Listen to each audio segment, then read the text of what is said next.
Bonjour Khaverim, alors voici maintenant le Shabbat Hanouka 5563, la Torah 8 du Likutei Moharan. Donc on va commencer à l'instant. Torah 8, je vis un chandelier tout en or et un récipient à son sommet. Comme le soupir et le gémissement du juif sont précieux. Il pourvoit à tous ses manques. En effet, c'est par l'intermédiaire de la respiration qui est le souffle de vie, que le monde a été créé. Comme il est écrit, par le souffle de sa bouche furent créées toutes leurs milices. De même, le renouvellement du monde s'opérera par ce souffle. Comme il est écrit, tu renvoies ton souffle, ils renaissent, et tu renouvelles la face de la terre. Cela constitue la vitalité de l'homme, car celle-ci réside dans la respiration, comme il est écrit à propos de la création de l'homme. Il insuffla dans ses narines un souffle de vie. Et à propos du déluge, tout ce qui était animé du souffle de la vie, c'est ce qu'affirment nos sages de mémoire bénie. S'il n'y a pas de respiration, il n'y a pas de vie. La vitalité de toute chose passe par le souffle. Lorsqu'un manque existe dans une chose, cela vient essentiellement d'un défaut dans la force vitale, car c'est le souffle de vie qui fait vivre cette chose. Le soupir est une expiration prolongée liée à la notion de patience ou souffle long. C'est pourquoi lorsqu'un individu soupire à cause d'un manque, en prolongeant son expiration, il amène un souffle de vie dans ce manque puisque la cause majeure du manque vient essentiellement de la carence de ce souffle de vie. En soupirant, l'homme comble ce manque. Mais d'où reçoit-on le souffle de vie? Sache que l'essence du souffle de vie que nous recevons provient du juste et du Rav de la génération. Le principe de ce souffle de vie réside dans la Torah, comme il est écrit, et le souffle de Dieu planait sur la surface des eaux. Il s'agit de la Torah, à laquelle les justes sont attachés. C'est pour cela que le souffle de vie se situe essentiellement chez eux, donc les justes, et lorsqu'un homme se lie au juste et au Rav de la génération en soupirant et en prolongeant son souffle, il puise dans le souffle de vie du juste de la génération, lui-même attaché à la Torah d'où vient ce souffle. Et c'est en cela que le juste est appelé un homme animé d'un souffle. Lors de l'intronisation de Yoshua par Moshe dans Bamidbar, car il est capable de se conduire selon le souffle de chacun, en effet le juste amène et perfectionne le souffle de vie de chacun. Telle est l'idée contenue dans la notion de vent du nord soufflant sur la harpe de David, afin de l'éveiller pour ses dévotions de minuit dans Brachot 3b. Celle-ci était constituée de 5 cordes qui représentent les 5 livres de la Torah. Quant au vent du nord soufflant sur la harpe, il fait référence au souffle de Dieu qui planait sur la surface des eaux. Car le vent du nord, Tzafon, fait allusion au Tzafoun, souffle caché dans le cœur de l'homme, qui est le souffle de vie. Le nord est lié au manque, et ce manque se trouve dans le cœur comme il est écrit, et il t'accorda les demandes de ton cœur. Que l'Éternel comble tous tes vœux. Le souffle de vie se trouve principalement dans le cœur, comme le rapporte les Tikkunim. L'ensemble des membres obéit au cœur qui ressemble à un roi, comme l'indique le verset du côté où le souffle dirigea leur marche. Le souffle est dans le cœur et le manque apparaît lorsque le souffle situé dans le cœur disparaît. Voilà pourquoi le manque est ressenti précisément dans le cœur et voilà pourquoi également, lorsque ce manque, qui est l'aspect du souffle, vient à être comblé, il est écrit « Et il t'accordera les demandes de ton cœur » et que l'Éternel comble ton cœur. C'est en cela que le peuple d'Israël qui reçoit le souffle de vie de la Torah est appelé Tzaphon, comme dans le verset « Contre ton peuple, ils ourdissent des complots et ils se comportent contre Tsefonecha, ceux que tu caches et protèges. » Mais quand les mécréants parlent du juste avec arrogance et mépris, d'où reçoivent-ils le souffle pour combler leur manque? Tu dois savoir qu'il existe un rave du côté des écorces correspondant à Esav. Comme il le dit lui-même dans le verset, j'ai amplement rave, cela correspond au chef d'Esav. Rav Revé Esav, dans la Torah, qu'Onkelos traduit justement par Rav Revé Esav, comme nous l'avons dit, c'est-à-dire par le rave des écorces. Et donc c'est donc à partir de lui que les mécréants reçoivent le souffle d'impureté qui correspond au vent de tempête Séhara, comme il est écrit « Mais Esav, mon frère, est un homme saïr velu ». C'est pourquoi leur souffle est temporairement fort et puissant comme une tempête qui est violente sur le moment. Ainsi, il est écrit « Tous ses adversaires, il les renverse d'un souffle ». Il les renverse véritablement car il prend le dessus grâce au souffle de sa bouche. Il est puissant sur le moment, mais non dans la durée. il finira par disparaître, laissant son corps et son âme décimés. Comme il est écrit, mais qui punit Meshalem ses ennemis sur leur face, en les faisant périr. Meshalem, au sens de Shlemut, plénitude, rendre complet, car il comble et complète leur manque, aspect de l'extension du souffle. Tel est le sens de sur leur face correspondant au souffle, comme il est écrit, l'impudence de leur visage témoigne contre eux, qui fait référence au nez, et le fait et le nez donc fait référence au souffle, comme il est écrit, il insuffla dans ses narines un souffle de vie, et tout ce qui était animé du souffle de vie. Mais son intention est seulement de les faire périr, car malgré sa puissance au moment, il, le méchant, finira par être anéanti. C'est à quoi fait référence le verset « La patience pour les méchants » Ta'anit Yerushalmi. Le souffle de la respiration contient un aspect de patience, puisqu'il retient sa respiration.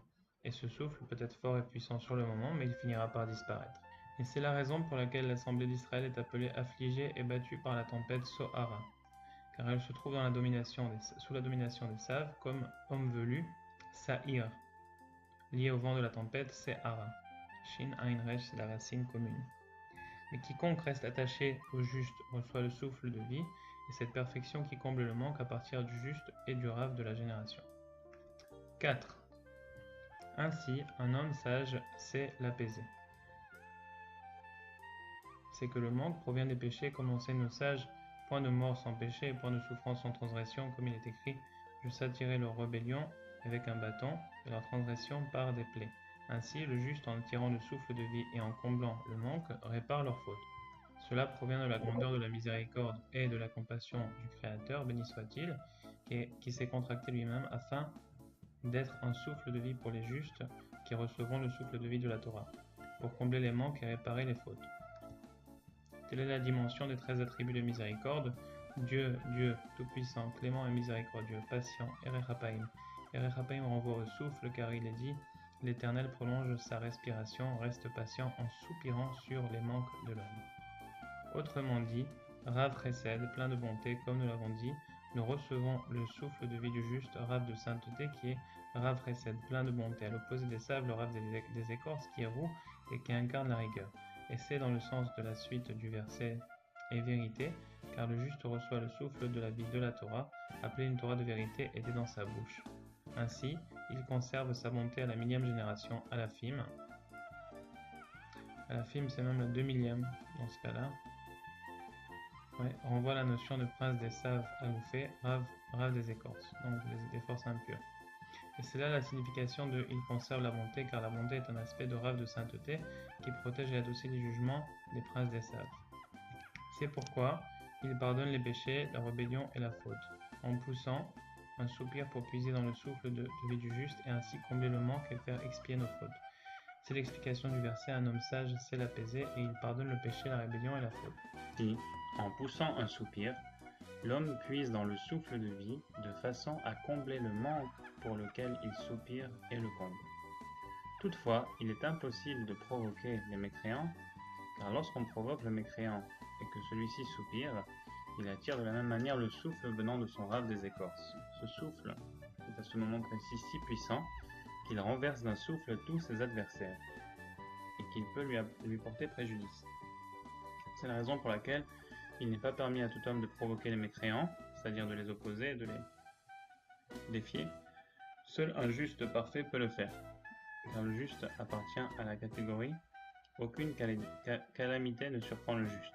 Ce juste a définitivement chassé et annihilé tout le mal qui était en lui, au point qu'il est certain de ne plus trébucher sur sa faute. Pour y parvenir, il faut savoir qu'il existe 4 éléments fondamentaux. Le feu, l'air, l'eau et la terre, qui dans leur source spirituelle correspondent chacun à l'une des lettres du nom de Dieu, Yud, Ke, Vav, Ke. On n'a pas le droit de le prononcer comme c'est marqué ici.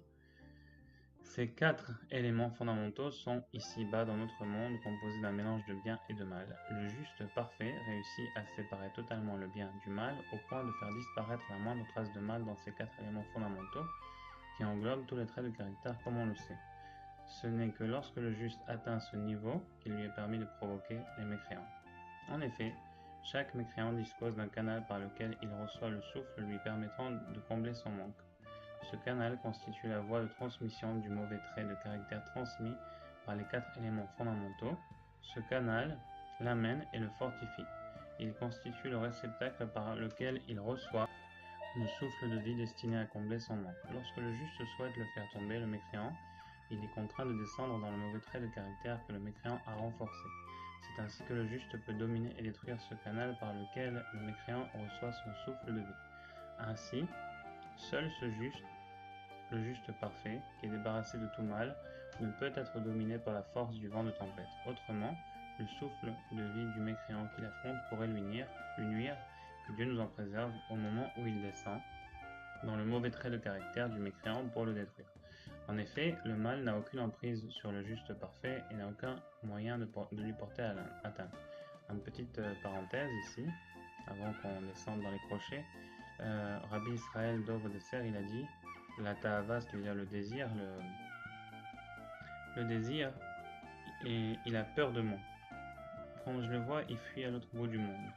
J'ai pas une seule once de ta'ava, j'ai pas une seule once de désir et de mal en moi. Alors, il n'a pas dit exactement de mal, mais ça veut dire ça fait allusion ici au mal dont on parle dans cette Torah, puisque le mal n'a aucune emprise sur le juste parfait. C'est juste une petite parenthèse. Alors même le trait de caractère négatif vers lequel le juste descend n'a aucune emprise sur lui, à Dieu ne plaise, car le juste ne descend que pour le soumettre et le rabaisser, comme il est écrit, Avram remonta d'Égypte sans dommage. C'est l'allusion contenue dans Il abaisse jusqu'à terre les méchants, Mashpil Rechaim Adéaretz, qui a pour initial les 4 éléments fondamentaux, Maïm, eau, Ruach air, Afar terre et Esh-feu. Ces 4 éléments fondamentaux sont à la base de tous les traits de caractère qu'il faut raffiner complètement afin qu'il n'y ait plus aucune emprise du mal dans ces 4 éléments. C'est ainsi que le juste deviendra un juste parfait.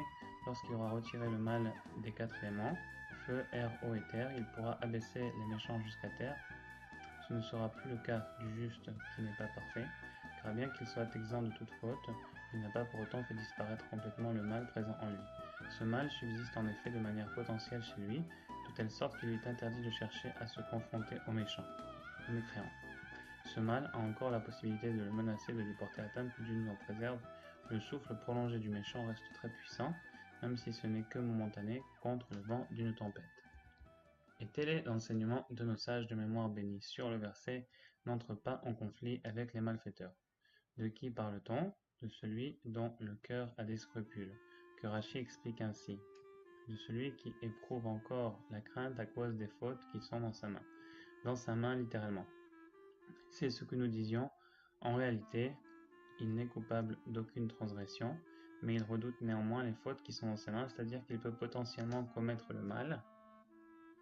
Il peut potentiellement commettre le mal car il reste un peu en lui, latent, en sommeil. Et tel est le cas de celui qui n'a pas encore eu le mérite d'accéder au niveau de aucune calamité ne surprend le juste, situation de celui qui n'est pas certain d'être hors d'atteinte du danger de la faute. Un tel homme n'a donc pas le droit d'affronter les mécréants.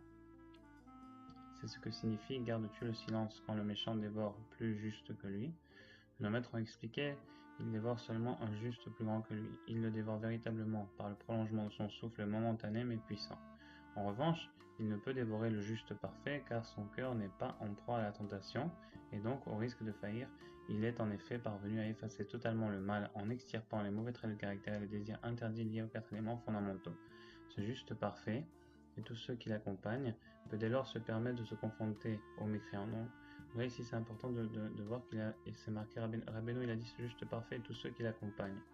Parce qu'en fait quand on est attaché au juste, on a aussi entre guillemets, ce privilège ou cette qualité qui nous est donnée, bon, mis à part plusieurs choses, notamment un exemple, même si nous, on n'est pas naturellement aussi purifié dans le bride que le tzaddik, qui est parfois même très très très loin de l'être, et ben le fait qu'on soit vraiment sincèrement attaché au juste, c'est-à-dire qu'on l'aime et qu'on essaie vraiment d'appliquer ses conseils et de faire comme il dit, alors notamment d'être chez lui à Rosh Hashanah et d'essayer de faire ce qu'il dit le plus que possible, comme avec des doutes, les choses, mais en tous les cas juste le fait d'être attaché au juste. Alors, le simple fait même de dire pour s'attacher à Rabbi Nachman, alors ce simple fait là il nous permet d'être attachés au juste parfait, et dans ce cas là on mérite aussi d'avoir une shmirat abrit, ça veut dire comme si on gardait l'alliance par extension. C'est marqué dans l'écoute à la route ailleurs. Donc ici on a un peu le même concept, mais là on dit non, ce juste parfait et tous ceux qui l'accompagnent peut d'ailleurs se permettre de se confronter aux mécréants, puisqu'il est capable de descendre à l'intérieur des canaux véhiculant Voilà. Il y a aussi une autre histoire qui est un peu connectée, mais pas tout à fait, mais quand même un petit peu. Donc je me permets de la ramener ici. Donc une fois, il y a des Mephitzim de Rabbi Israël qui devaient partir sur la plage pour faire la Fatsa, parce que vous savez, la vraie Fatsa, c'est d'aller chercher les gens, de leur donner des livres de Rabbeinu, Tikkun HaKlali, Pourquoi les gens qui seraient à Tel Aviv à la plage, par exemple, n'auraient pas droit à ça? Non, il faut aller les chercher même là-bas, quoi. Alors, en tout cas, les gens qui étaient les Mephitzim, ils avaient peur pour leurs yeux, parce que là-bas, il y a des filles en maillot, etc., et autre chose. Donc, Rabbi Israël, il a dit, allez-y. Tout d'abord, il a dit, quitte à demander de regarder. Parce qu'il dit, bon, c'est pchita, il faut essayer de pas regarder. Mais après, il a dit, aovala alay, c'est-à-dire la facture sur moi, aovala la. Tu comprends? Pas tout à fait la facture, mais c'est pour dire qu'en fait, le lot est sur moi. Donc même si théoriquement nous on n'est pas Metoukan complètement et que parfois on va se mettre dans des situations que nous on pourrait pas se mettre en temps normal, mais dans certains cas, bien sûr il ne faut pas se mettre dans l'Israël, mais dans certains cas précis qui le nécessitent, on méritera d'avoir cette protection du bruit par le tzaddik et aussi d'avoir cet aspect-là de se confronter aux mécréants. Dans ce cas-là, c'est pas des mécréants, mais de se confronter à des situations qui pourraient, voilà. Ça, c'était juste une petite parenthèse vraiment qui ne veut pas sortir du tout du cadre de ce qu'il dit. C'est juste parfait. Tous ceux qui l'accompagnent peuvent dès lors se permettre de se confronter aux mécréants puisqu'il est capable de descendre à l'intérieur des canaux véhiculant les mauvais traits de caractère qu'ils ont renforcés en eux, de les briser, de les annihiler. C'est de cette façon qu'il abaisse jusqu'à la terre les méchants comme nous l'avons vu. On parvient à séparer, à extraire et à annuler le mal, mener au bien grâce à la Torah et à la prière. L'étude de la Torah consiste à approfondir le code de la loi, la halacha, l'étude des décisionnaires. Il existe en effet dans la Torah une prise en compte de l'emprise du bien et du mal qui prend forme dans la recherche de ce qui est permis ou interdit, pur ou impur, comestible ou pas. Tant que l'homme ne clarifie pas la loi, donc la halacha, il porte en lui ce mélange de mal et de bien, et c'est pourquoi il ne peut séparer le bien du mal et l'éradiquer. La présence du mal se trouve dans cet aspect, et celui qui cherche le mal, il viendra à lui, c'est seulement après avoir approfondi et clarifié la loi dans la pratique, qu'il déterminera ce qui est interdit et ce qui est permis. Ainsi, en étudiant les décisionnaires, donc les décisionnaires de la loi juive, lorsqu'on apprend, on apprend donc à extraire le bien du mal par cela, mais pour espérer parvenir à ce stade de compréhension avec notre intelligence et l'approfondissement de la loi, il faut nécessairement avoir recours à la prière, car c'est de là qu'on puise l'intelligence nécessaire, parce que qui nous dit qu'on a l'intelligence nécessaire effectivement pour arriver à comprendre les choses comme il faut. Donc il faut toujours prier à Hachem pour qu'on puisse comprendre les choses le mieux qu'on peut et pour que ça fasse vraiment sa volonté, pas l'inverse, de Hachem. En effet, et aussi, autre chose, un autre conseil, autant dans sa prière il faut l'attacher au Tzadik Ahmed, c'est marqué plusieurs fois dans l'Ikouté Moran, l'Ikouté Etzot, etc. Également son étude de la Torah, il faut l'attacher à la source des âmes, etc. Et ça c'est impossible de le faire si on ne connecte pas notre étude de la Torah aussi au Tzadik Ahmed. Donc en fait, une Etzat Klali, un conseil général, c'est vraiment d'attacher toujours sa prière et son étude de la Torah au juste véritable. Et de cette manière, on pourrait espérer que autant la prière que l'étude montent et fassent l'effet désiré en haut pour le mieux Bezrat Hashem. En effet, les Tikkunim mentionnent le jardin fait allusion à la Torah est appelée jardin, et les âmes juives qui se consacrent assidûment approfondissent Me'ayenim, l'étude de la Torah, sont associées à la notion d'herbe et de verdure qui pousse dans le jardin, qui les fait pousser la source Mariam, qui est la sagesse, comme il est écrit la source des jardins. Et d'où puise-t-il cette sagesse que représente cette source et cette intelligence qui revêt l'aspect de la source? De la prière. Comme il est écrit, une source jaillira de la maison de l'Éternel. Cette source est la prière, comme il est écrit, car ma maison est une maison de prière. Et c'est elle, la prière, qui permet le passage du potentiel à l'effectif. Otsa la poal, dans le bon sens du terme. En effet, la prière constitue un aspect du renouvellement du monde, car elle implique la foi en celui qui renouvelle, qui a le pouvoir de changer selon sa volonté les lois de la nature. La prière a la dimension de création potentielle, comme il est écrit, tu les as toutes faites, tes œuvres avec sagesse, qui fait référence à la prière à partir de laquelle jaillit la source de sagesse, comme nous l'avons vu quant à la Torah.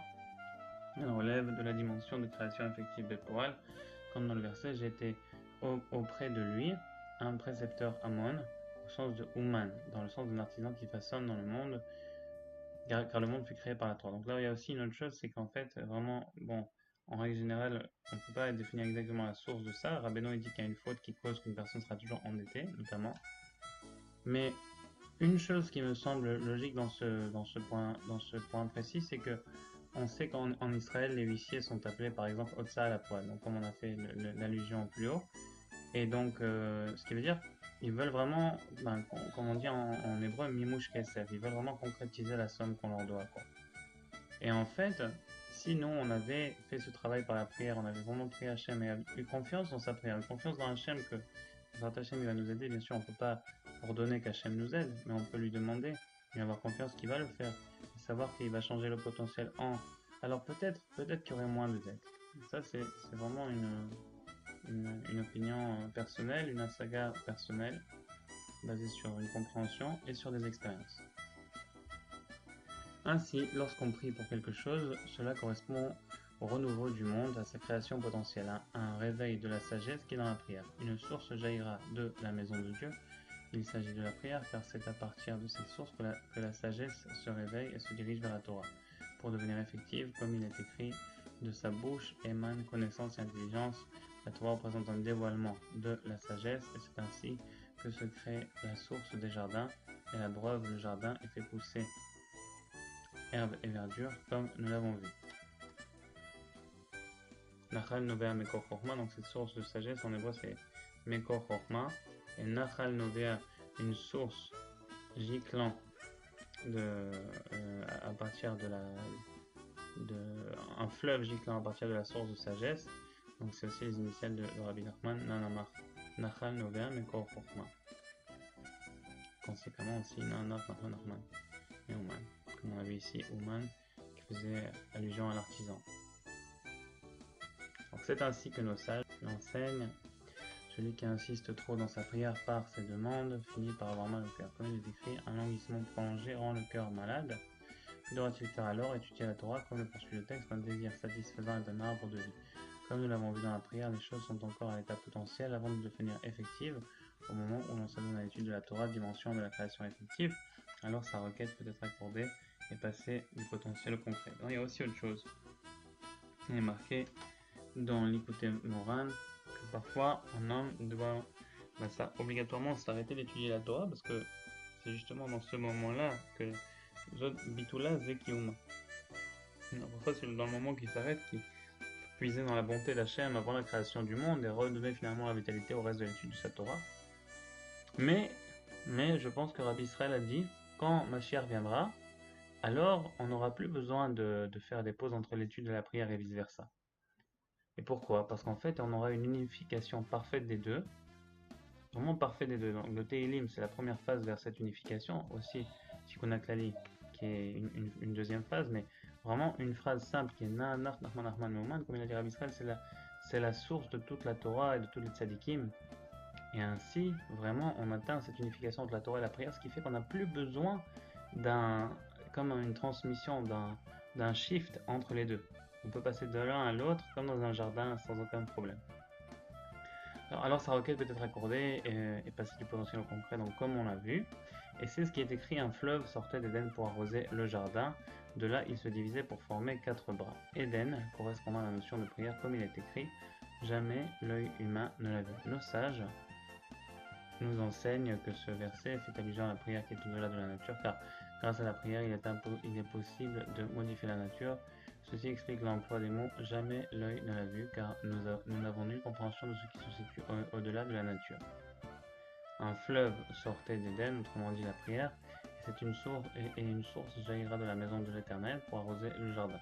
Il s'agit de la Torah, la source des jardins, et lorsque la source de la sagesse jaillissant de la prière se déverse sur le jardin, la Torah, alors se multiplient et fleurissent herbes et verdure qui représentent les âmes juives. En d'autres termes, les âmes juives grandissent dans le jardin, comprennent et réfléchissent par la Torah et parviennent à entrer dans la profondeur de la loi en vue de clarifier la loi, dans ce qui est interdit ou permis.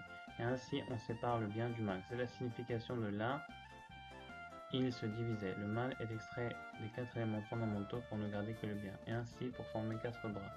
Ce sont les 4 lettres du nom divin, Yud Ke Vav Ke, constituant la racine du bien que l'on trouve dans les 4 éléments fondamentaux comme nous l'avons vu plus haut. Et cela correspond aux 4 tzitzit, car les 4 coins des franges constituent le souffle de vie comme il est écrit. Ainsi parle le Seigneur Dieu, des 4 directions provient le souffle, et grâce aux franges qui est soumis le vent de tempête, le souffle de ceux qui s'opposent au juste véritable, les opposants reçoivent leur long souffle durable de l'écorce qui était save, l'homme voulut saillir comme nous l'avons vu. C'est la raison pour laquelle les termes francs titites sont anonymes des cheveux CA, comme dans le verset « Il me saisit par les titites, boucles de cheveux de ma tête ». Ces paroles et franges que les sables velus ou vent de tempête Sarah peut être dominé. C'est le concept du talit blanc, dont s'enveloppe le Saint béni soit-il pour révéler les 13 attributs de miséricorde, Rosh Hashanah 17b, qui correspondent au souffle de vie de sainteté. Le talit, avec ses 4 coins, fait allusion au souffle qui vient des 4 points cardinaux. C'est pourquoi le talit de couleur blanche est à l'opposé du souffle de l'écorce. Il y a Esav qui était roux et dont le corps était couvert de poils. Rashi l'explique dans ces termes, les cheveux et les poils le couvraient comme un talit au sens littéral. Il y a là une allusion au talit de l'écorce qui est comme le talit rouge dont est issu le souffle des mécréants. Grâce au talit de sainteté, le talit blanc, on parvient à soumettre le mécréant car c'est de là du talit blanc qu'émane le souffle de vie de la sainteté, les 13 attributs de miséricorde, et c'est la raison pour laquelle le Saint béni soit-il s'est enveloppé d'un talit blanc précisément, et alors a révélé les 13 attributs de miséricorde devant Moshe. Le talit de sainteté est de l'ordre de ce qui entoure Makif, on verra souvent les témoins du terme Makif ou Mekifin, de l'ordre du souffle de vie, Ruach Chaim, de la notion du vent qui souffle de toutes parts. Et c'est ainsi que le talit des forces du mal ou du souffle de vie, des forces du mal est défait. Tel est le sens de pour saisir les coins de la terre et en rejeter les méchants.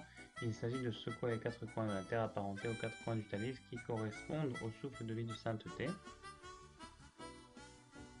et aux 4 bras du fleuve et de rejeter les méchants, ce qui fait référence à Mashpil, Recha et Maderet, il abaisse jusqu'à la terre les méchants qui représentent Maïm, Roi, Afar et Esh, c'est-à-dire les 4 éléments comme nous l'avons vu plus haut, et voici l'explication des paroles de Rabba Barba Chana.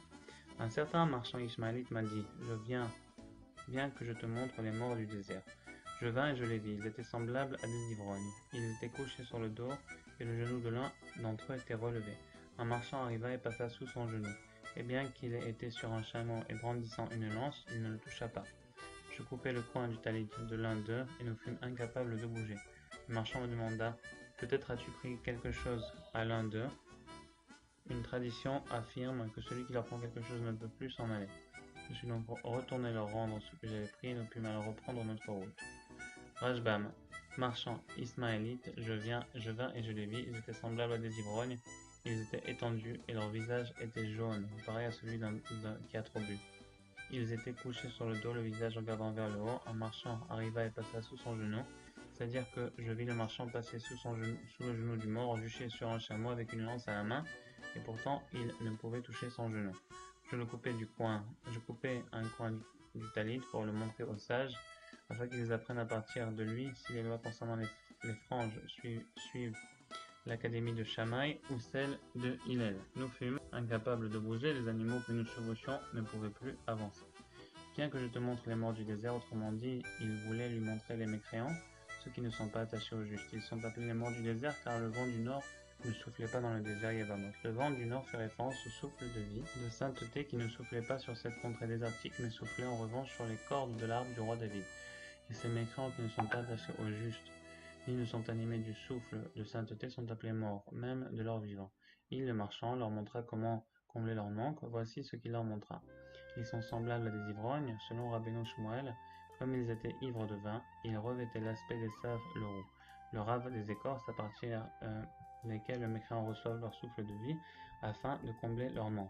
Ainsi, ils étaient couchés sur le dos, leur visage était dirigé vers le haut, nous apprend Rajbam. Leur visage est une allusion au souffle, comme l'indique le verset, le signe distinctif de leur visage, etc., que nos sages ont identifié au nez.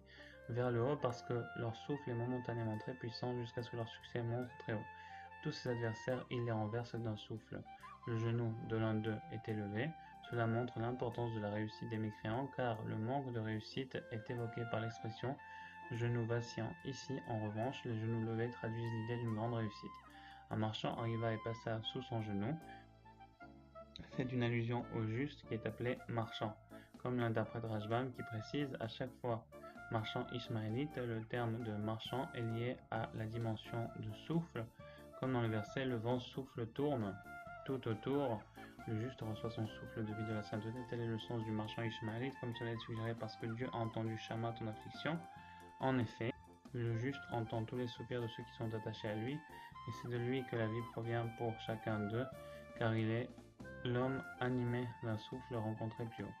Il était sur un chameau, Gamla, qui renvoie au verset l'homme. Bon, Israël assure son propre bien, Gomel, Nafsho, qui fait référence au Rav du bien, Chesed, brandissant une lance. Romar renvoie à Roar même, le souffle roi de Dieu planait au-dessus des eaux. Les eaux, c'est la Torah, qui fut donnée en 40 jours, valeur numérique même, qui est la source du souffle de vie. Autrement dit, même si le juste possédait l'aspect du souffle qui provient de la Torah, il passa néanmoins sous son genou, c'est-à-dire il passa outre la réussite du mécréant, bien qu'il soit écrit, le mécréant dévore un peu un juste plus grand que lui. Je coupais un coin du talit de l'un d'eux, cela signifie qu'il brisa et coupa le mauvais trait de caractère issu de l'un des 4 éléments fondamentaux que le mécréant a développé et attiré sur lui, et qui constitue son canal. C'est ce que signifie couper le coin du talit, car nous avons déjà vu que toutes les mauvaises qualités découlent des 4 éléments essentiels dont la source se trouve dans les 4 franges. Nos franges tzitzit. Nous fûmes incapables de bouger, il s'est retrouvé dans l'incapacité de faire plier le mécréant, et de s'extraire de sous son genou. Autrement dit, il n'a pu échapper à son influence, même s'il a coupé, brisé, détruit le caractère mauvais du mécréant, notamment mécréant qui est comparé à des morts, comme on l'a vu ici, issu des 4 éléments, et dont la source se trouve dans les 4 coins du tzitzit. Le marchand me demanda, peut-être as-tu pris quelque chose à l'un d'eux, peut-être dois-tu encore parfaire l'un des 4 éléments fondamentaux que tu n'a pas préparé totalement en t'extirpant définitivement du mal, ce qui expliquerait pourquoi nous ne pouvons poursuivre notre route, car aussi longtemps que subsiste une quelconque emprise du mal sur un de nos traits de caractère, il est impossible de venir à bout du méchant. Dès lors, peut-être as-tu pris quelque chose à l'un d'eux, peut-être portes-tu en toi une part de ce mal appartenant au mécréant. As-tu pris un quelconque trait de caractère ou un désir interdit provenant d'eux, cela expliquerait pourquoi il nous est impossible de sortir d'ici. Une tradition affirme que celui qui leur prend quelque chose ne peut plus s'en aller. Nous avons une tradition affirmant que tout homme qui s'approprie quelque désir ou attribut mauvais des mécréants reste soumis à l'influence de leurs traits de caractère négatif. Il ne peut leur échapper et les soumettre. Je suis donc retourné leur rendre ce que j'avais pris. Je leur rendis la moindre parcelle de leurs mauvais traits que j'avais en moi. Nous ne pûmes alors reprendre notre route, nous eûmes alors la possibilité de nous échapper et de sortir de son genou pour le soumettre et l'abaisser. Le juste parfait qui est en mesure d'extraire totalement toute trace de mal en lui, toute emprise de leurs mauvais traits de caractère, est celui qui peut assujettir et faire plier les mécréants de l'ordre d'eux. Il abaisse les méchants jusqu'à la terre.